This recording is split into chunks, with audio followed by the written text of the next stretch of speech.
What waits beyond the shadows? Faint spectral whispers, an unexpected chill along a silent, dark corridor, and the unmistakable sensation of being watched. I'm Dr. William Lester, coming to you from the studio of Blackwater Media in the great city of Atlanta. Welcome to Blackwater Media's Ghost Files.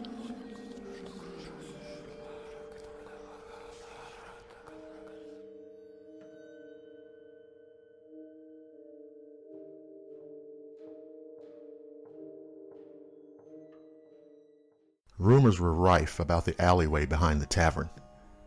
It was haunted, folks said. Haunted by the ghost of a young girl who had been found murdered in that selfsame passage. People avoided the small street after dark, for the spirit was said to be a vengeful one.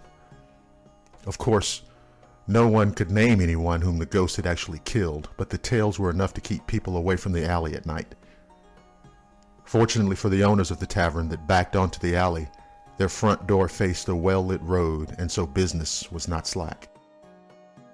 Then one night, while the tavern was full of drinkers, a nasty character named O'Hare wandered into the bar. Women and children were not safe in his presence, but especially not women.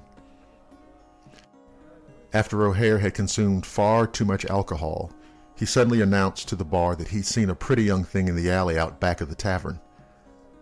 The bartender froze in the middle of polishing a glass, and the men around the bar exchanged covert glances. No one said a word, but everyone was thinking about the ghost of the vengeful young girl. Everyone in the bar looked down at their glasses as he stumbled to his feet.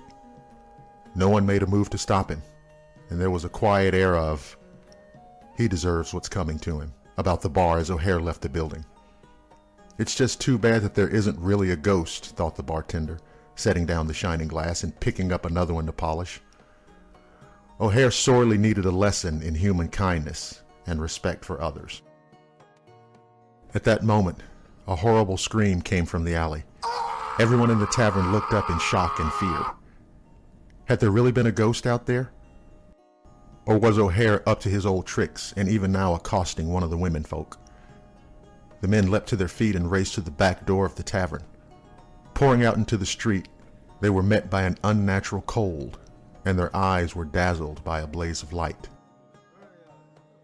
The bartender thrust his way to the front of the crowd and saw the body of O'Hare lying in a pool of bright white light.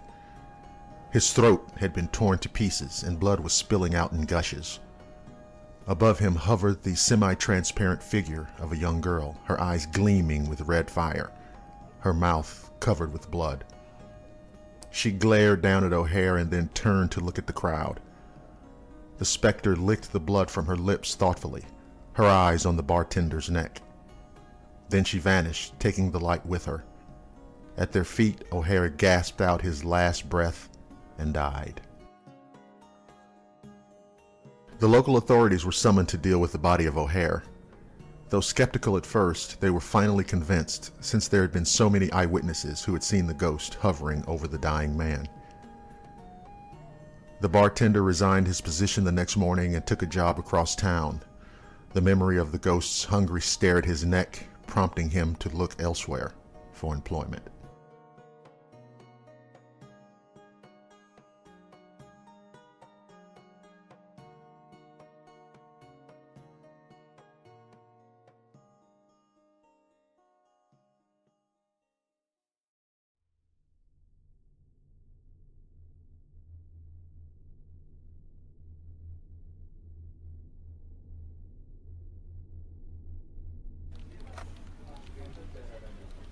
I work in the registrar's office of a university, and I have a very strange story to share with you. Now, all of this took place pre-coronavirus, before I had to worry about those stupid-ass anti-vaxxers or the ignorant, selfish anti-maskers. It feels like 100 years ago. Anyway, one afternoon I was in the office, and I got up to go to the lounge for a cup of coffee. I walked past a room with a window in the door and automatically glanced in the window. You know how you do. There was a woman standing in the room, except there were only 3 people in the building and the other 2 were in the office behind me. I took a couple of steps and realized what I just seen and backed up quickly. But by the time I got back to the window, the room was empty. There was only one door, and when I opened it to the room, it was empty. Now, at the same building, a coworker was telling me that she was in the office right around the corner from that same room. She couldn't see the door, but she could see the shadow of the door on the floor as it slowly opened and closed. She was the only one in the building at the time, and she just flat refused to check. I arrived about an hour later, and she asked me to check the door, and it was still locked. I worked there for about 3 years, and every single one of us had stories. We heard voices in empty rooms. Once when we were sitting in the office and we heard somebody breathing in an empty corner. It was common to be in one of the rooms and think somebody had just walked into the room, only to look up and find that the room was empty except for you. I had one stupid ass manager who scoffed at all our stories. She didn't even believe us when we told her there was something fairly benign but creepy in the building. We were sitting in the office. She scoffed loudly and said, "Hey, if there's anything in here, prove it." And oh my God, we all held our breath, kind of nervous, a bit scared, but also curious. And just about the time my manager was getting that look on her face that said, "Ha, told you so," something was thrown out in the hallway. Holy shit.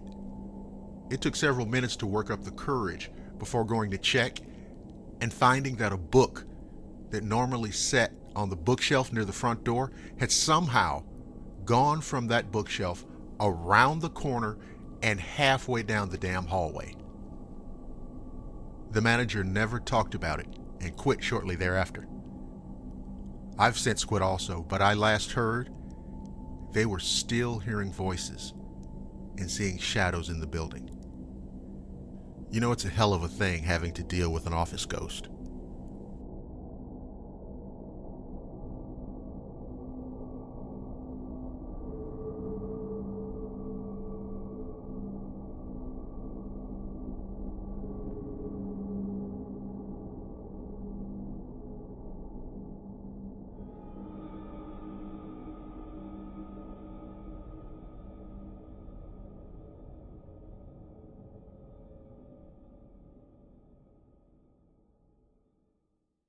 You asked about Ringwood Manor, a lovely old house in New Jersey, but no place to go on a dark night with no moon.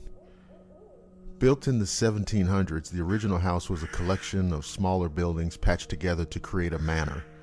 The current manor's house was built by Martin Ryerson in 1807. Ringwood Manor was the home of General Erskine, who ran the local ironworks.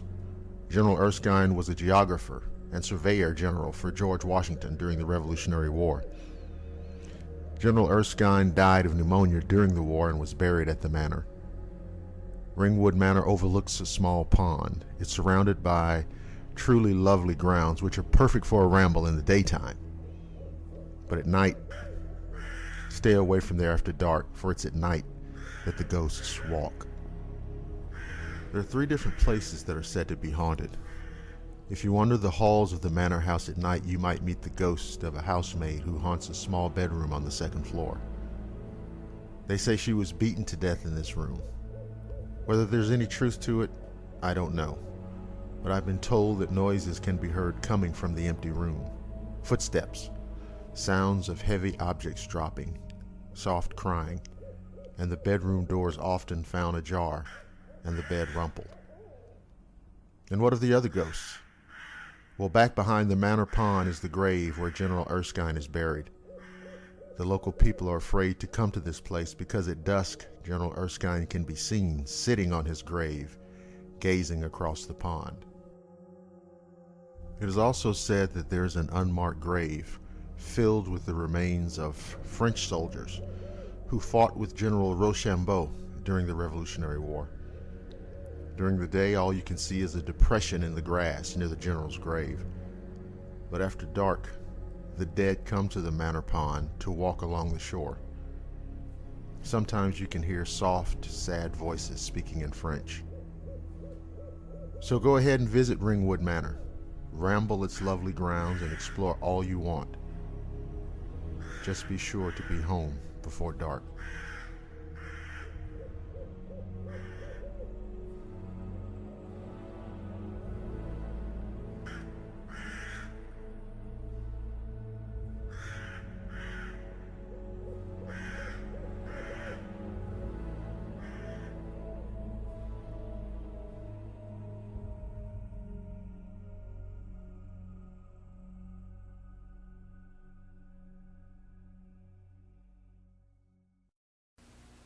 The house is so empty. The town is so still. The truth, never buried, has come back to kill.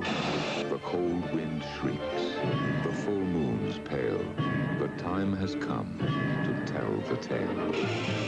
Fred Astaire, Melvin Douglas, Douglas Fairbanks Jr., John Houseman. Ghost Story, based on Peter Straub's terrifying bestseller, Rated R. Now playing at a theater near you.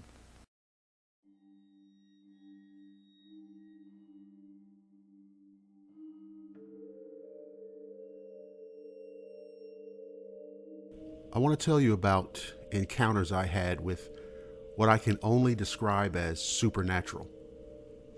Maybe some of you listening to this have had similar experiences. One night when I was 10 years old, I was woken up by my bedroom door opening, followed by someone sitting on my bed. I felt my leg grazed and the bed sink under a person's weight. And I thought to myself, it's just Mom. And I opened my eyes. But it wasn't my mother. I found an eyeless boy. I mean, he had black, empty sockets, about my age, sitting at the foot of my bed. He extended his hand, and in it was a little box. I was startled, of course, but reached out, and then he pulled back. I reached again and said, "Give it."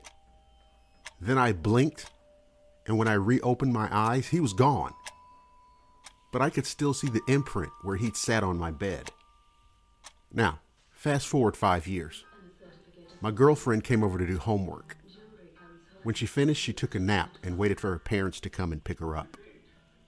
She opened her eyes suddenly, looking up at a corner where the wall met the ceiling. She pointed there and went back to sleep. I shook her, and she came to full consciousness, and I explained what she'd done. She looked haunted, and she said up on the wall, she saw a little boy with no eyes.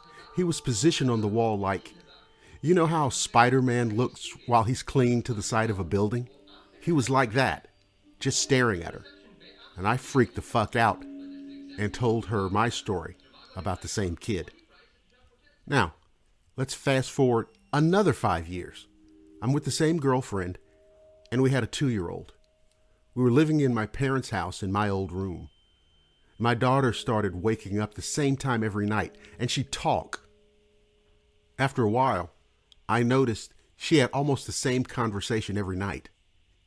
I playfully asked her once whom she was speaking to, and she said it's a little boy, and he's nice. He's lost and looking for his mother. My daughter's nightly conversations continued until we got our own place later that year. So keep what I've said in mind when it's dark outside and you turn the lights out and get ready for bed. There just might be a ghost there waiting to wish you good night.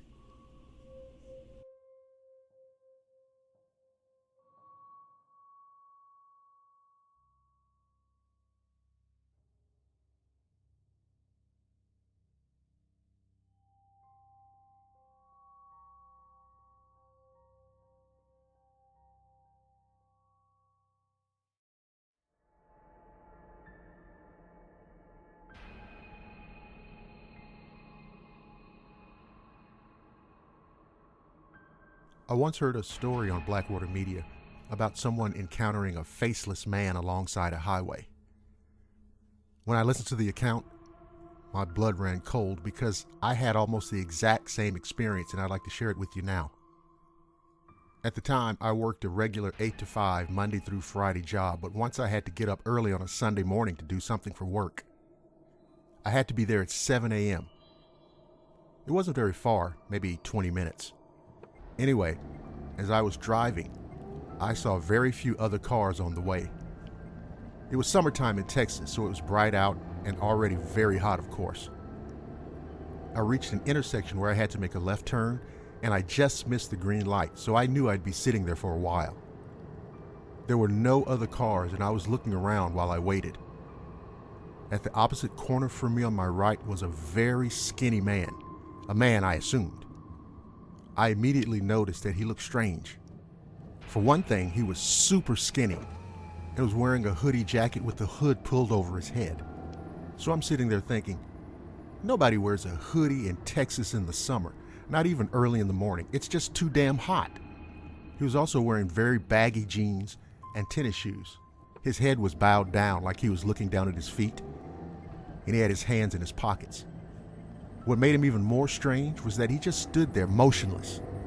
He didn't even look at the lights or try to cross the street. He just stood there at the corner and was there when I pulled up. I actually had a very bad feeling too, like there was something wrong with him. He scared me, but I couldn't stop staring at him. Then after a while, I felt like he knew I was staring, and I saw him raise his head up slowly. His line of sight was aimed straight at me, but as his face became visible, all I could see was gray and smooth. I could not see any normal facial features, and this scared me even more. I was like, shit. I tried to look away and started hoping for my light to turn green so I could just go, but it didn't, and it seemed like an eternity. He just kept looking at me, and I kind of tried to focus on him because I thought maybe it was the shadow of the hoodie that made his face look gray. And he had no eyes or nose or mouth. And man, his face still looked like a gray, flat surface. Oh God, I don't know what else to compare it to. Finally, my light turned green, and I took off, but I kept looking back at him through my mirror, and I could tell his head followed me. It was so goddamn creepy. It was hard to shake off, and I felt so relieved to be moving away from it. I have no idea just what the hell I saw that day, but I know whatever that thing was could not have been human.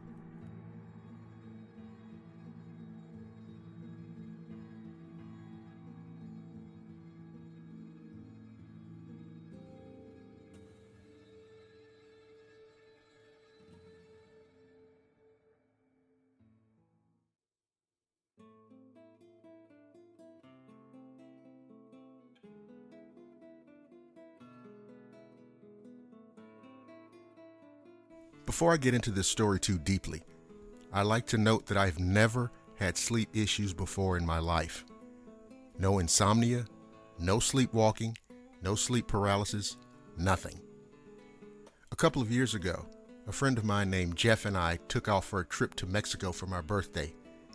We were really excited about it. The weather was great, the hotel was nice, our room seemed perfectly fine. Now, the first few hours of the trip, everything was normal. We ate dinner, walked around, unpacked. Then we started getting ready for bed.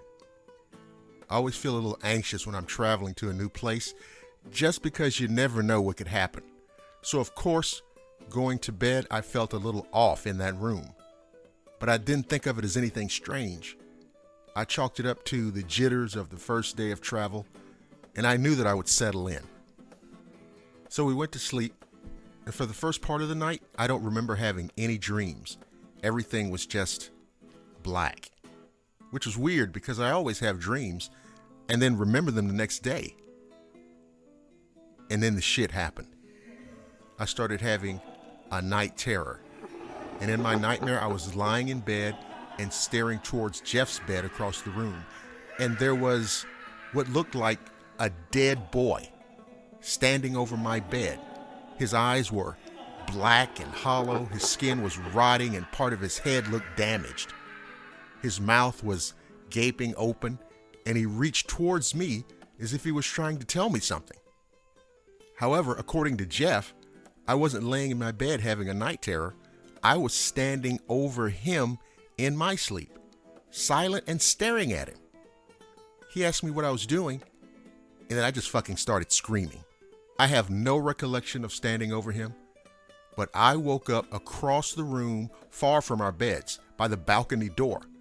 I was on my back, kicking and screaming as if I was trying to push something off of me. When I woke up, I didn't even know who was screaming until I realized it was me and Jeff. I didn't go back to sleep that night. The rest of the trip, I barely slept, and I kept the lights on all the goddamn time. But nothing else happened but that first night, and that was enough for me to never want to sleep again. I have no idea why it happened, and to be honest, I'm not 100% sure I even want to know. Part of me wonders if someone died in the room and was trying to communicate with me. Either way, I was in no state to solve a murder mystery, I'll tell you that. There was something else that struck me as odd, even to this day. Me and my friend were screaming like crazy. We made so much damn noise, and yet no one ever came to check on us. We shared a door with the people in the room next to us, which was always locked, and the hotel was pretty full. Yet no one ever came to our room, and no one made a complaint about us screaming. It's the craziest, scariest shit that's ever happened to me.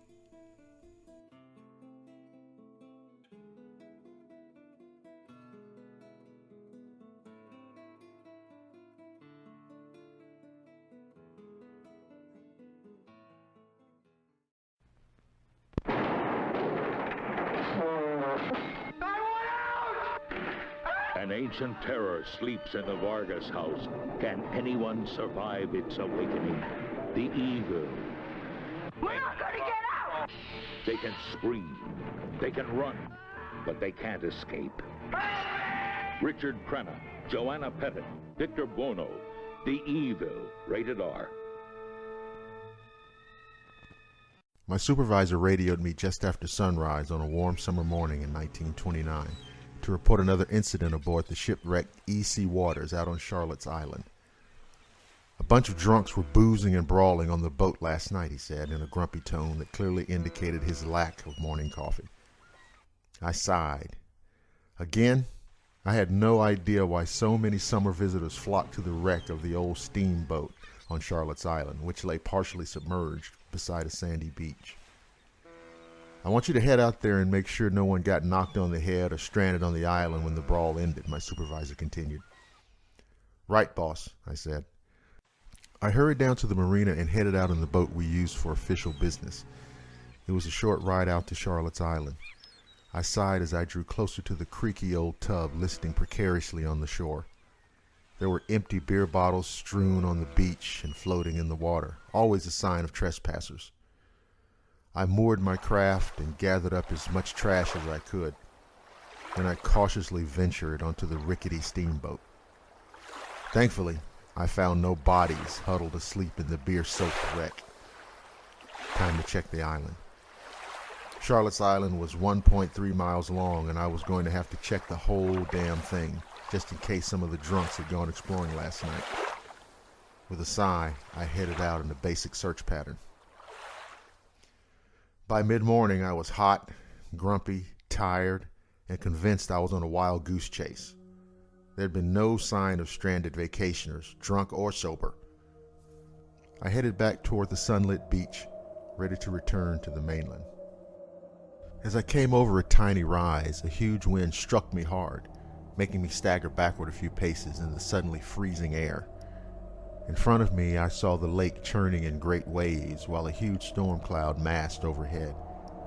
I saw something big and bulky floating at the edge of the water. Something man-shaped. My heart leapt into my throat, and I rushed forward. Dear God, someone had fallen from the boat last night and hit his head. My hands felt cold and clammy as I fumbled with the radio at my belt. I had to call this in, but when I spoke into the radio, it only returned static. I dropped to my knees beside the body, noticing that the sodden clothing was old-fashioned, dating from long before 1900. The drowned man looked rather like a fur trapper or explorer from the era when Yellowstone was first discovered. I checked his neck for a pulse. There was no pulse. I turned the body over and stared into a pair of bulging brown eyes on a blue-white face. And then, In between one breath and the next, the body vanished. Suddenly, my hand was gripping empty air instead of an old-fashioned jacket. I reeled backwards with a gasp and landed on my butt in the sand. Where had that corpse gone? I glanced frantically over the calm, sparkling waters of the still lake, searching for the body of the drowned man. The warm summer wind caressed my face as my brain registered the change in scenery. What had happened to the approaching storm? Where were the huge wind-swept swells that had frightened me so much when I came over the rise? I scrambled to my feet and stood, hyperventilating with my head between my legs, arms braced on my knees.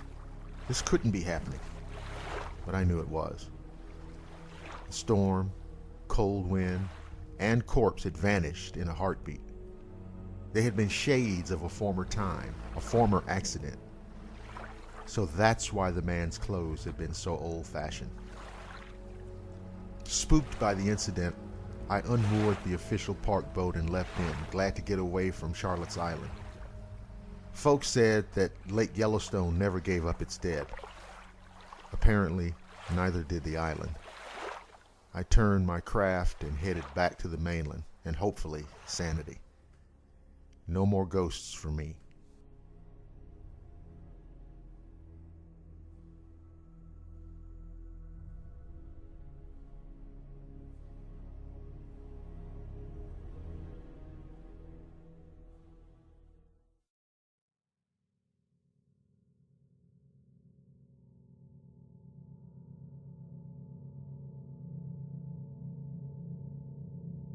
Something very strange happened to me back in September of 2009. You see, my church was on a retreat in Indiana. The place was way out in the middle of nowhere. It was a forested area. The place we stayed at was a small building in the center of the woods. So we decided that evening that we'd go out and play in the forest with the other kids. So we just came up with a game to play. It was like police or cops and robbers. The kids were the police, and we would pick an adult to be the hostage. So, when we began the game, we had to find the adult hiding in the forest in the middle of the night. So we started around the back of the building, and we spotted a tall figure. It had to be at least 6 feet tall, maybe more. It was running toward the trees where there was a small open area with tall grass that went up at least to your knees. It ran with its arms at its sides, which I thought was weird as shit, and it stopped at the edge of the tall grass as if to wait for us to get closer. And we chased it, thinking it was the adult we were after for the game. When we were finally a few yards away, this thing, whatever it was, dove into the grass and started to crawl very fast, almost snake-like. We got freaked out, but we stood there staring at it. When it got across the tall grass, it began to climb a damn tree. It looked somewhat like a deformed cat-like animal when it was climbing. Then, a few moments later, one of the other kids yelled, "I see him! I see him!" and was pointing in the opposite direction. We saw a similar figure running a couple of yards away, so we chased it too. But then it vanished behind a tree.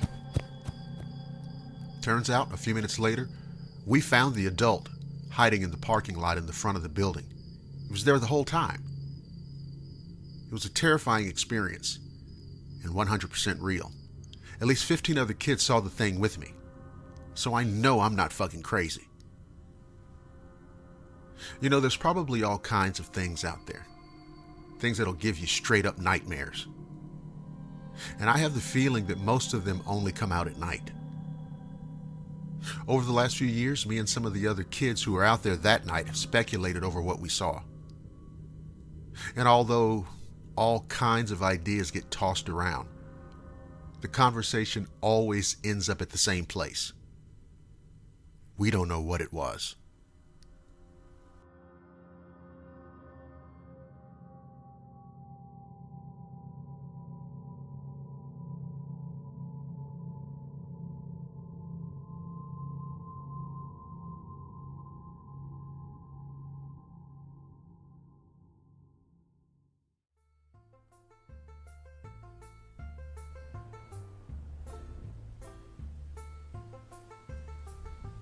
Some time ago, a man and his wife were walking along a road on a cold and rainy night.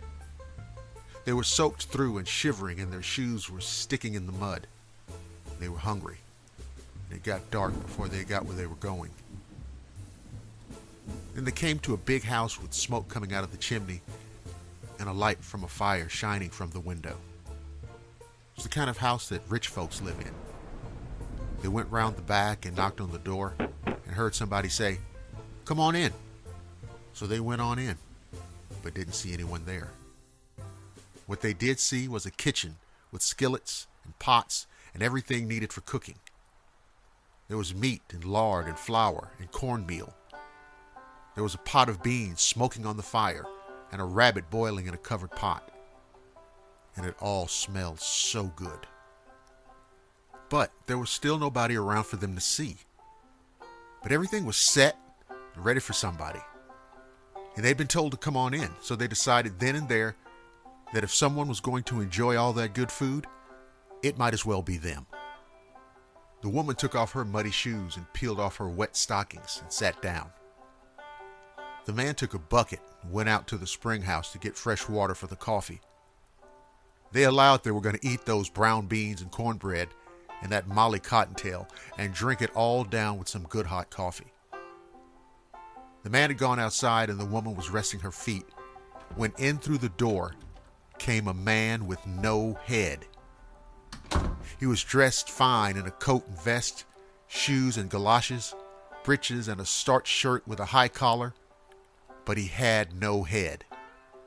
Just a raw neck and a bloody stump. "What in the name of the Lord do you want?" said the woman. And then that man started talking with no mouth to talk. He said he was in an awful misery. He said robbers killed him for his money. He said they dug around all day in the field looking for his money, but they couldn't find it. So they took him into the cellar and buried him in 2 pieces. He said it was an awful, miserable thing, having your head buried in one place and your body in another. He said that he was hankering to get rid of that misery. And he said that other folks had been there and asked him what he wanted, but they hadn't asked him in the name of the Lord. But she had. And that's why he could tell her all about his misery. Now, about that time, the woman's husband came back, and near jumped out of his skin when he saw that raw neck standing there. The woman told the ghost who her husband was, and the Hank told who he was. And that started the whole thing all over again about how he came to be the way he was. Until that Hank said if they'd come down to the cellar with him and dig up his head, he'd be mighty grateful and would make them rich.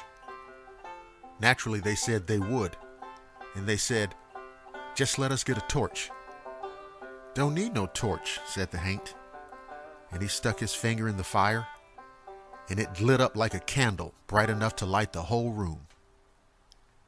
They went down a long way of steps until they got to the cellar. The Hank said, "Here's where my head's buried, and here's where the rest of me's buried. Y'all dig over yonder where I throw a spot of light until you touch my barrels of gold and silver money." And they dug up those barrels of gold and silver, buried under the cellar floor. And then they dug up the Hank's head and hoisted it up on the shovel. And he reached over and stuck it back on his neck. Then he took his burning finger and stuck it in a candlestick and crawled right back into the hole he'd crawled out of. And the man and the woman covered him up with dirt again. They even heard him talking again from under the ground. He said he was mighty grateful to them for burying his head and body together, and it sure did ease his misery. And he said they could have all of his land and all of his money and be as rich as he had been. So they took the candlestick and went upstairs. They washed themselves with lye soap, and the woman mixed up the cornmeal and spring water and greased the skillet with lard. She put hot coals around the skillet and on top of the lid and cooked that whole cake until it was done. The man put coffee and water in the pot and set it to boil. And they ate that supper of beans and rabbit and cornbread and coffee. And they lived in that house all of their lives and had barrels of money. And the haint with no head never came up those stairs to bother them again.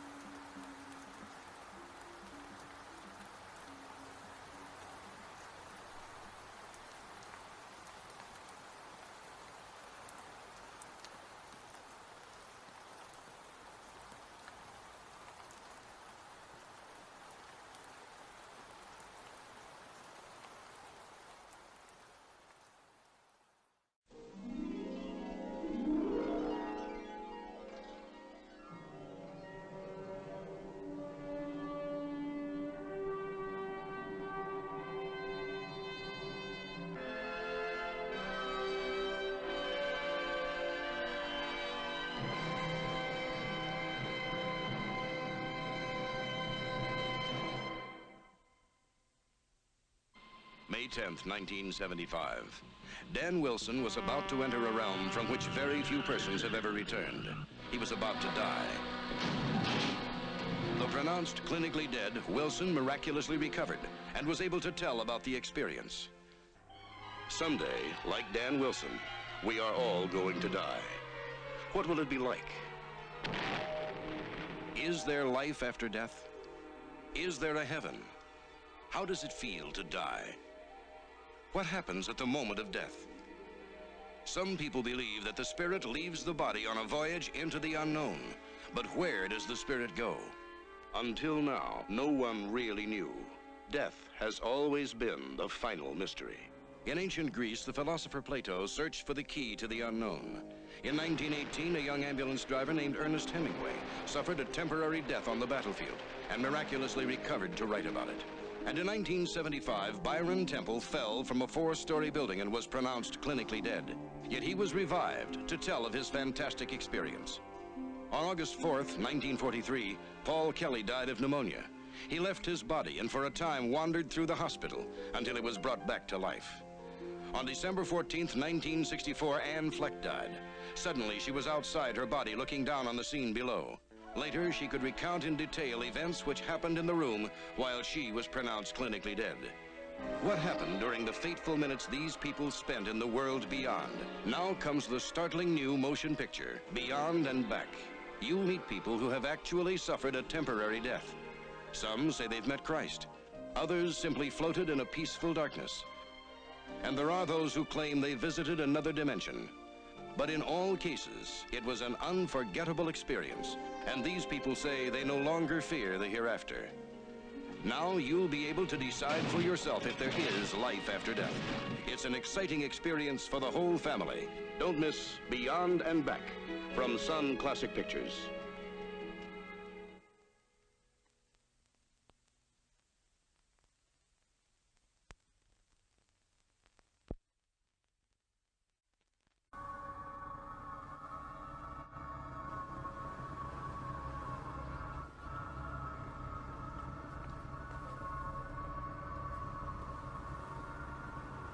The metropolitan Atlanta area is home to over 6 million people.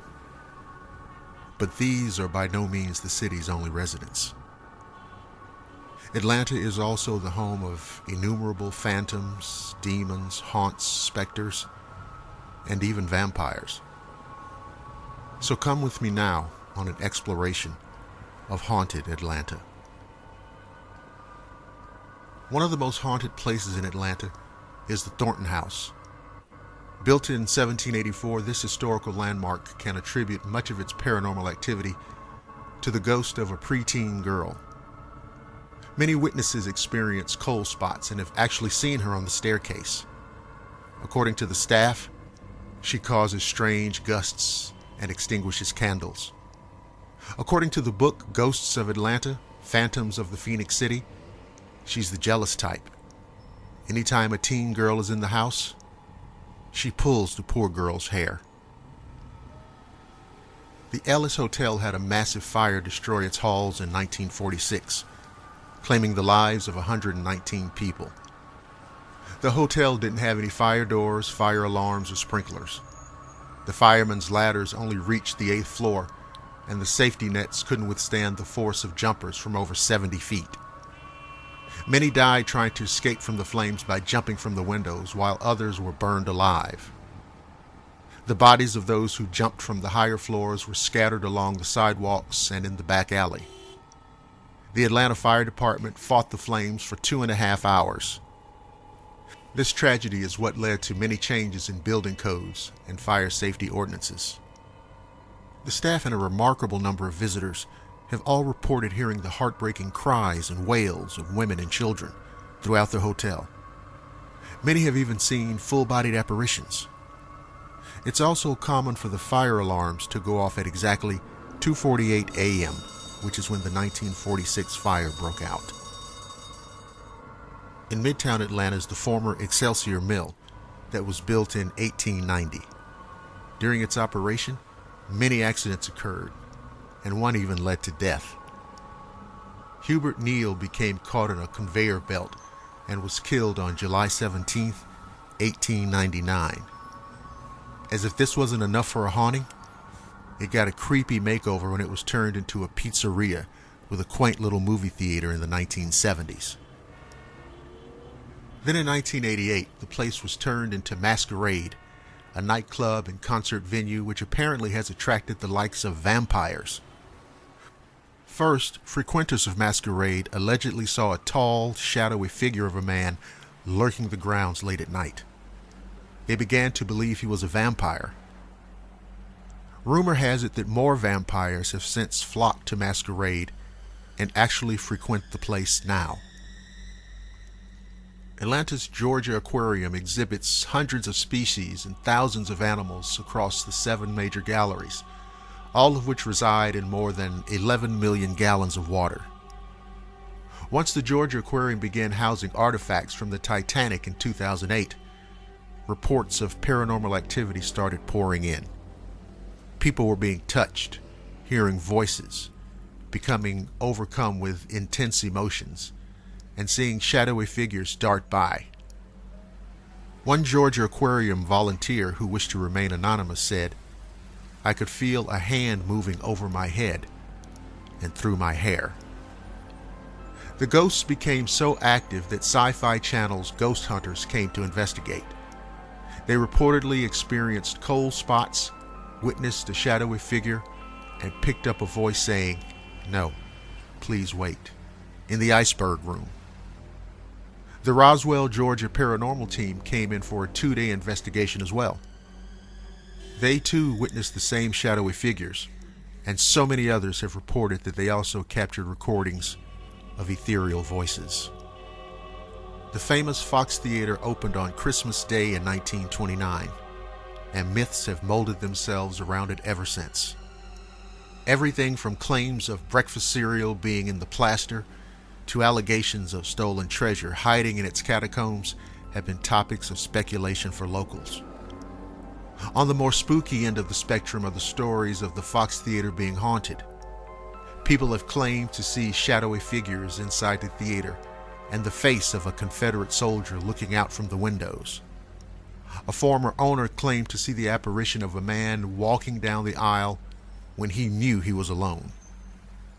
One of the managers back in the 1940s lived on the 4th floor of the building with his girlfriend. When his girlfriend was found dead, it was ruled an accident. Ever since then, the lights turned themselves off and on, and the backstage elevators heads toward the 4th floor, no matter what button the occupant has pushed. Atlanta's second oldest home, Meadow Nook, is believed to be haunted by original owner Colonel Alston and an unknown Civil War soldier. Nobody knows which of these men is the helpful one and which is the troublemaker, but there does seem to be 2 very different personalities at play there.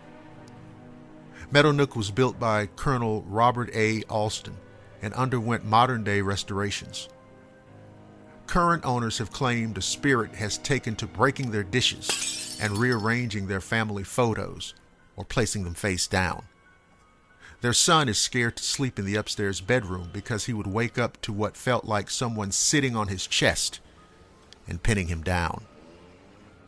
The wife claims that one time she was searching for olives in the kitchen and was about to call her husband to pick up some when a cabinet opened by itself and a can of olives rolled out. She said, "It gives me chill bumps now. I just about died." Atlanta's oldest and largest final resting place is the Oakland Cemetery. Dating back to 1850, the grounds hold some 70,000 internments, 3,000 of which belong to unknown soldiers.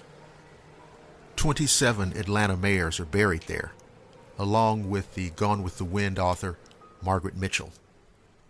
Much of the paranormal activity seems to be centralized to the section of the Confederate soldiers.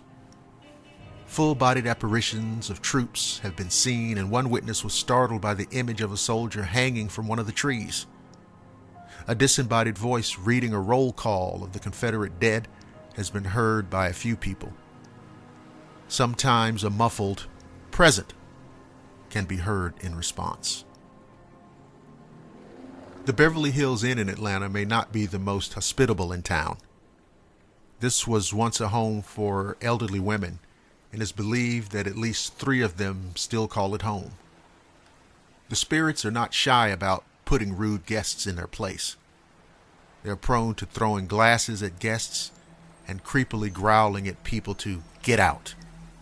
There have also been numerous reports of orbs, strange fogs, and apparitions appearing inside the guest rooms, especially on the 3rd floor. The entire region surrounding Kennesaw Mountain is riddled with residual energy from the Civil War. In fact, it's considered the most actively haunted area of the entire metro region. One witness was driving through the park with his son when they spotted a ghostly rider in front of them.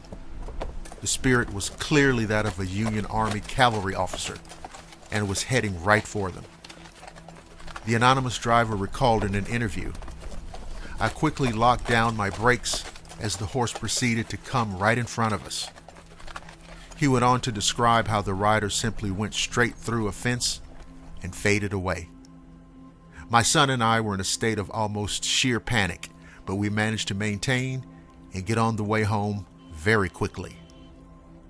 Paranormal activity also plagues the Shakespeare Tavern Playhouse. Things like unexplained light anomalies, shadowy figures, and disembodied voices occur often.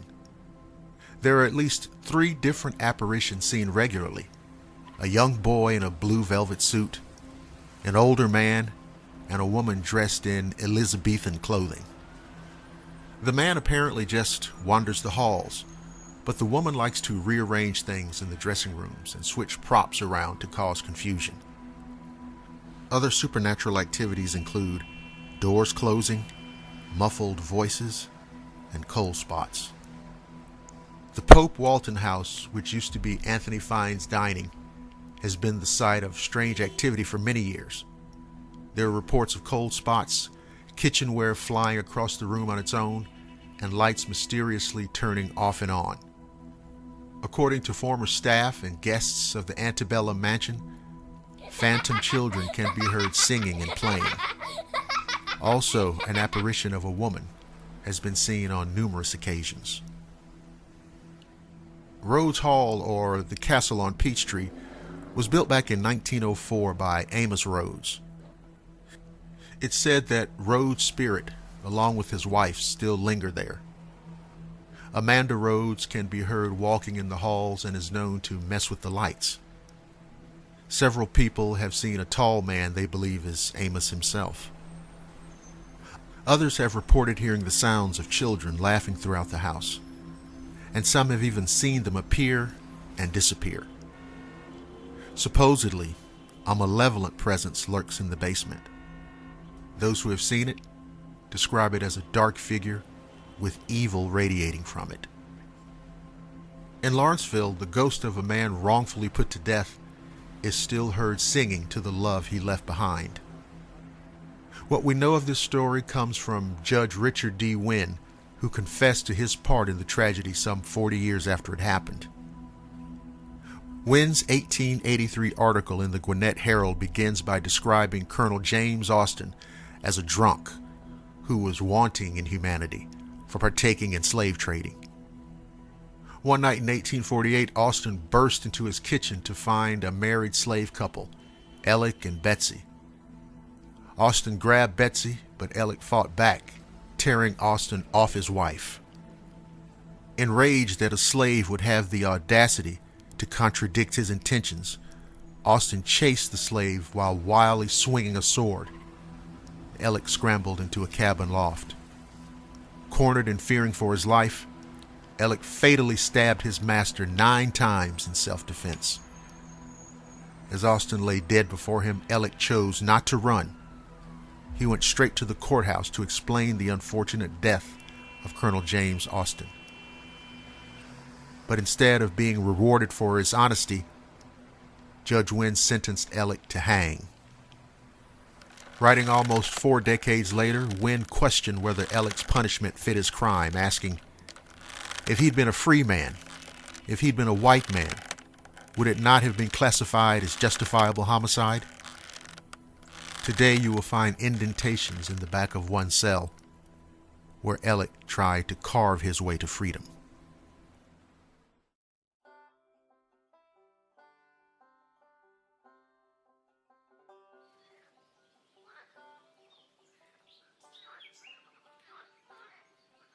The Okefenokee is the largest swamp in North America.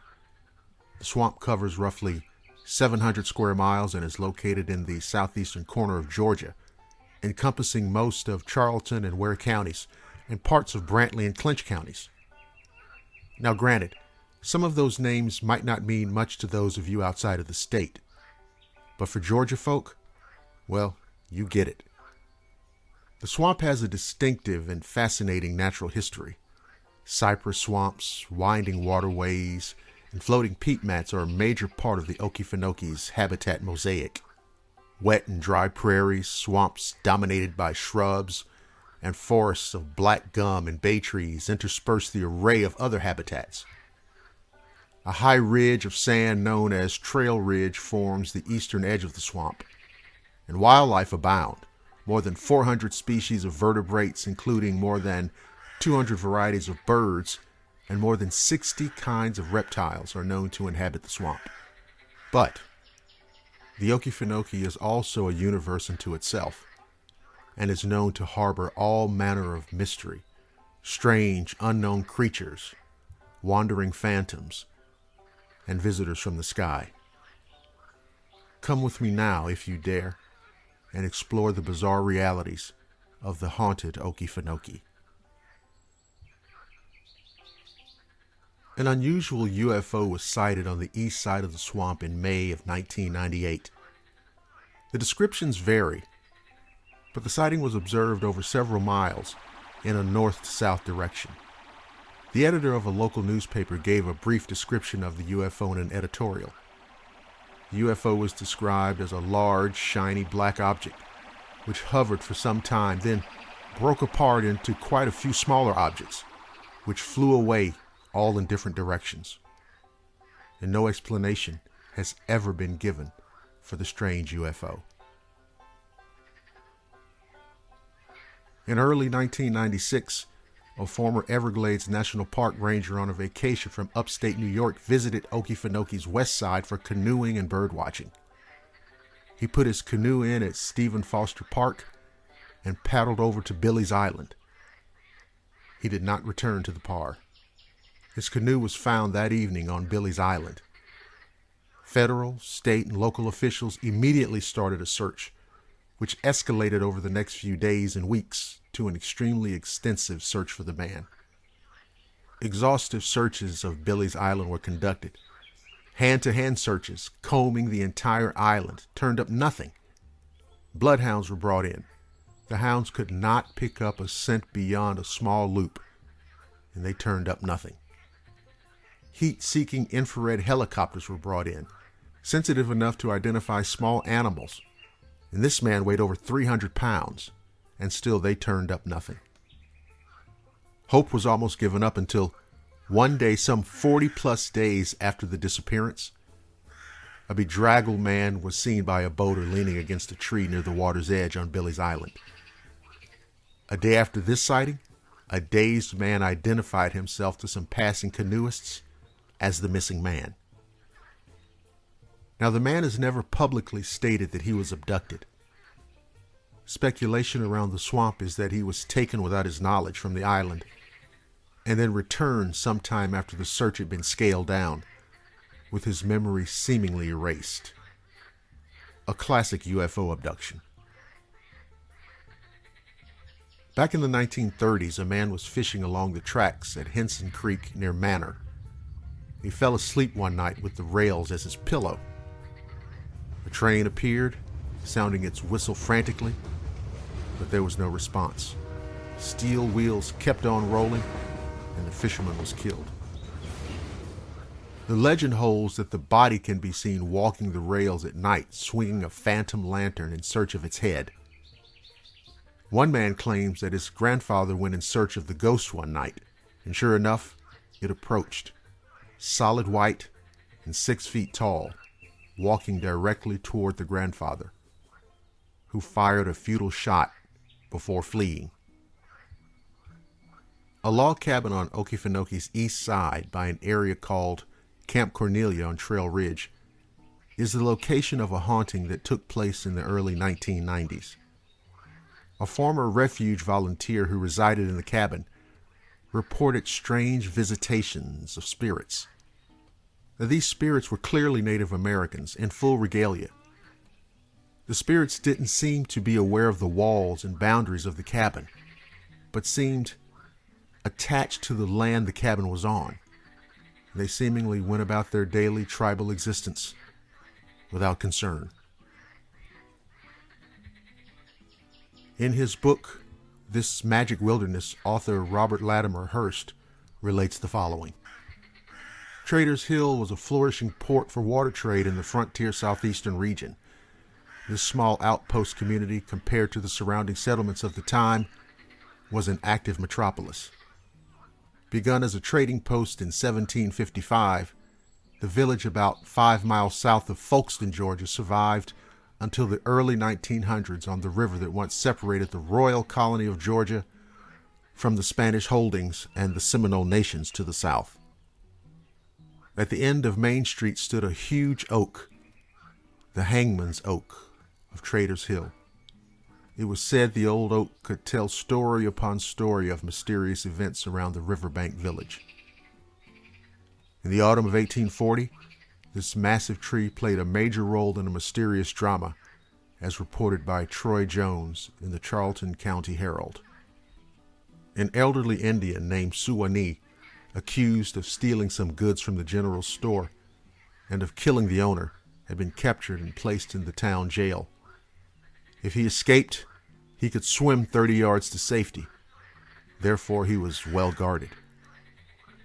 Escape into Florida from Traders Hill was frequently made good, since the St. Mary's River is only a short distance and very narrow at this point. Suwannee had prepared for this day. His grandfather, for whom the river Suwannee was named, it is said, had told him to starve himself until he could easily slip through the cell bars if he should ever become a prisoner of the white man. This he did, but his feebleness would not allow the old warrior freedom. After a speedy trial, he was carried out to the huge oak for execution. When the noose was placed around his neck, the Indian prayed. He then lifted his head and spoke, "May the curse of my father's spirit and mine be placed among the people as long as there is a Traders Hill." Not paying any heed to the defiant old warrior, the people, after hanging him, went on about their way. But all was not settled. One night, as the villagers were attending a county dance, a bright light cast its beam in the eyes of the merrymakers. Astonished, they looked toward this phenomenon. The gleam came from the oak.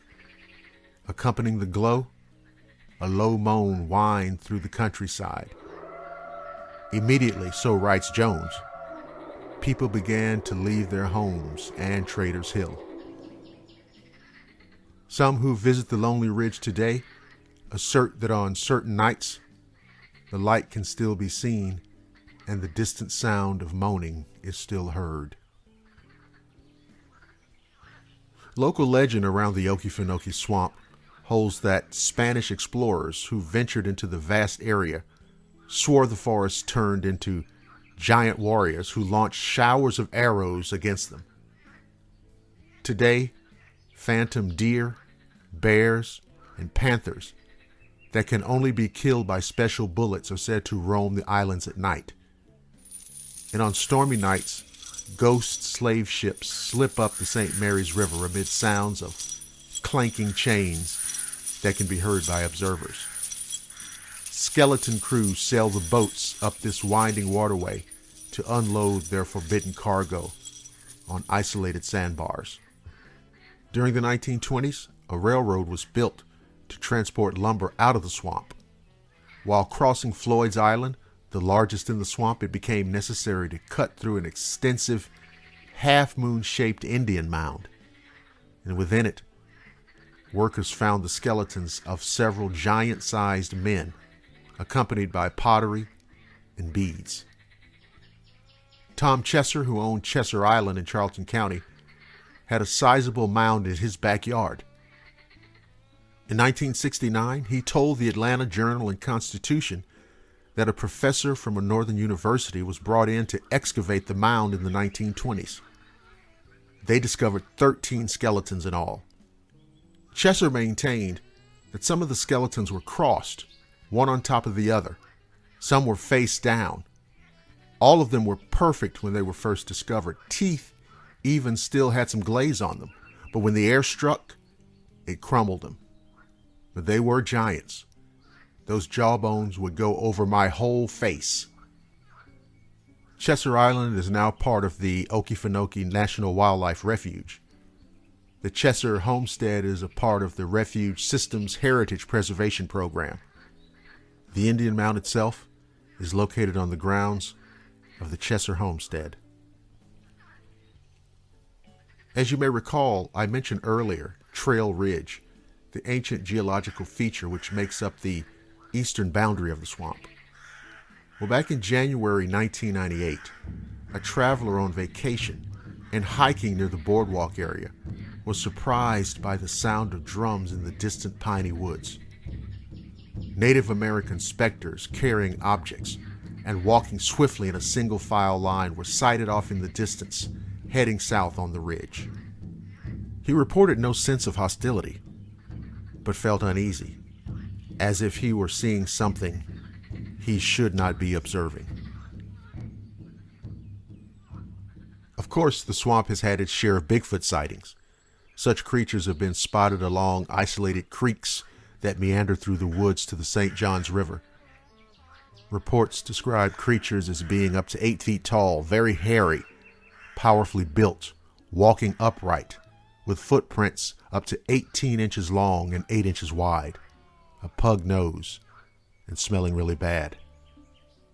It sounds like Bigfoot to me.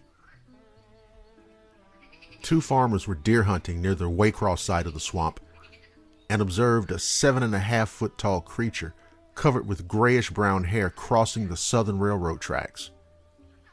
The creature stopped and stared at them for a while, and they stared back. The large humanoid finally lumbered off, disappearing into the swamp. Several years before, a family visiting their grandmother's house at the Okefenokee Swamp was passing the time fishing, and suddenly the mother began screaming and pointing at this thing that was carrying away their string of fish. This story was later related to the Georgia Swamp Ape Research Center. He said he was 12 at the time, and he said that the creature was 30 yards in the distance, loping along the creek. The father shouted angrily at the animal and pursued it until he got close, and it turned around and screamed. The father turned and ran, and quickly gathered the family into the car and left. That night, the grandmother informed the family that she heard stuff around all the time, but stayed in the house at night. Something is moving in the fog. Who's there? Something not quite human. Who is that? In Halloween, John Carpenter created a night of absolute fear. Now, he has conjured an evil so intense, not even the dawn can drive it away. The Fog, a study in unrelenting terror. Rated R. Now playing at a Fog Showcase theater near you.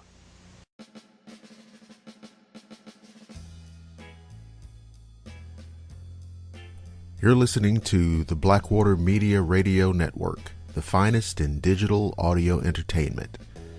This is Blackwater Media coming to you from the great city of Atlanta.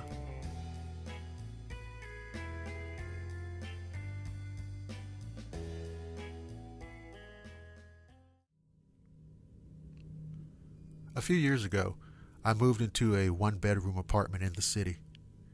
It was my first time living on my own. The apartment block had been built in the 1930s. I'd been there for a few months when I came home from work one day and went into the bathroom. I saw something strange. A wooden board which had covered a hole in the ceiling that led to a small attic space lay fractured in two pieces on the ground. I examined the pieces. The board was an inch thick, and it would have taken Bruce Lee to break it. I thought the landlord had sent someone to work on the attic, but I was frozen stiff with fear. Someone is up there for sure, I thought.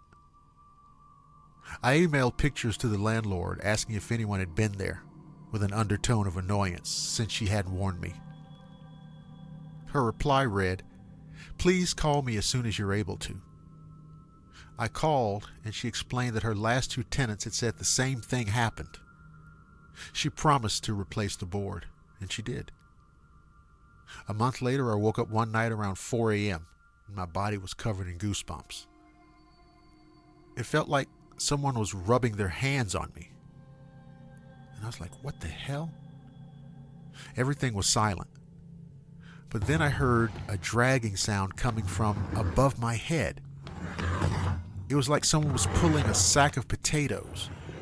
And I fucking froze, completely convinced that someone was up there. There's no way an animal could make that sound. After 5 minutes, I worked up the courage to turn on the light, armed myself with my old Louisville Slugger that I had in the corner, and walked to the bathroom. That's when I saw that the new board covering the hole was broken in two. I felt sick. The dragging sound had stopped, but I heard something else. Whispering. The sound was clear and coming from the attic. It sounded like children's voices, and I could hear one sentence repeated over and over. "It's your turn. It's your turn." When I heard that, I goddamn switched on every light in the apartment to make things feel normal. It was 5 a.m. and dark outside. I watched TV to try to unwind. Then a damn fuse blew. My pet parakeet, Dexter, whom I kept in the kitchen, usually never made a sound at night, but he started squawking like he was being strangled. I never heard him make those sorts of noises. He was screaming. I grabbed my car keys, ran out, sat in my car, and waited right there until the sun came up. When I saw people walking their dogs, that comforted me enough to go back in. And the front door was open. But I figured I might have forgotten to close it when I ran out. I went to the kitchen to check on Dexter, but he wasn't in his cage. Oh, shit. I felt sick again. All my windows were closed, so I looked everywhere inside. When I walked into the bathroom, I heard splashing. Dexter was half drowned in the toilet. I took him out, washed him, and dried him. I was confused. At 8 a.m., I called the landlord and gave her a watered-down version of the night. "Oh, wow," she said. "You heard the whispering too?" Listen, I stayed in that apartment for another 18 months. I heard the whispering on a few occasions, and twice the board covering the hole in the ceiling moved. Although I live elsewhere now, the landlord recently called. She said that her new tenants had begged to speak with me about some of the stuff that's been going on there. Forget it. It's their problem now.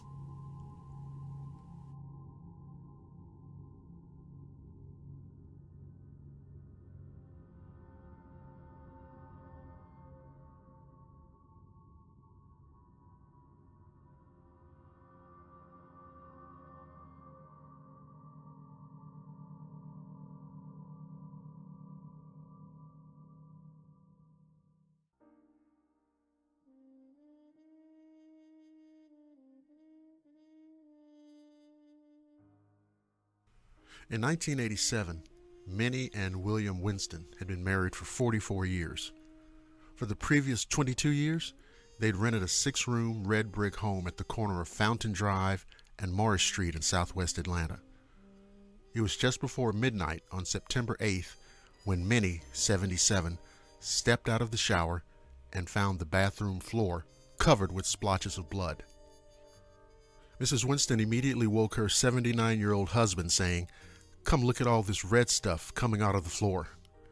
Spots of blood ranging in size from a dime to a silver dollar were found on the floor and lower walls in the bathroom, bedroom, kitchen, basement, and every hall.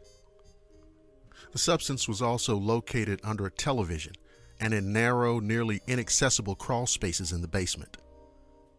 Homicide Detective Steve Cartwright agreed, saying that in his 10 years of service, that he'd never seen anything like this. He called it an extremely strange situation. "I'm guessing it was an animal," stated Homicide Detective Richard Price, "and I hope that's all it was." But it wasn't. You see, the couple had no pets, and there were no rodents in the house. Police were not terribly concerned because William, retired from the National Screen Service Company, was often in bed attached to a dialysis machine which cleanses the blood of people suffering from kidney failure. However, Mrs. Winston seemed to reject his blood as the solution to the mystery, saying, "I don't know what the stuff is." The bleeding house immediately captured the fancy of Atlanta, drawing crowds from across the metro area. Prying visitors became such a problem that police declared the house a crime scene to prohibit inquiring minds from trespassing. By September 11th, it was known that the blood type in the house was O, and William and Minnie's was A. No match. Atlanta homicide detectives grew frustrated as their work progressed. "We will continue a routine investigation," stated Homicide Commander Lieutenant Horace Walker, "and if we find that no crime was committed, then we're through with it." Detective Price stated, "We're still trying to figure out where the blood came from. We plan to check with the state crime lab today about other possibilities." Police handling of the bloody evidence had come under criticism from the lab. Believing an animal might have deposited the splotches, police had sent fresh samples to Grady Memorial Hospital to determine if it was human or animal blood. Only then, 13 hours after Mrs. Winston called the police, was the state crime lab notified. Crime lab director Larry Howard stated that they could have learned much more, including the gender, ethnicity, traces of drugs or alcohol more easily had the blood been fresh. The only semi-relevant fact discovered by the crime lab was that it looked like the blood was projected out of something or shaken off something. As the police investigation continued, public and media interest intensified. The offices of the Atlanta Journal-Constitution, radio, television stations, and the Atlanta Police Department were flooded with inquiries from across the Atlanta area and as far away as California and New York. "Are the walls of that house really bleeding?" people generally asked. "We were swamped with calls," admitted police spokesman Charles Cook. "The place was a madhouse. Some people wanted to know if the radio stations were just joking. We're getting lots and lots of calls," an employee of radio station WVEE said. Several were from psychics saying that they could get the blood out of the house. The Winstons found themselves besieged in their home by throngs of curious spectators. "The phone rang all night," Mrs. Winston stated on September 10th, "and I'm fed up with it." Further, she said, "I'm tired of all these people asking me these questions." Mrs. Winston declared that she did not want to have anything to do with the controversy. "People are coming out here to see it and troubling us." She was getting very little sleep. The passage of another day left the Winstons even testier than before.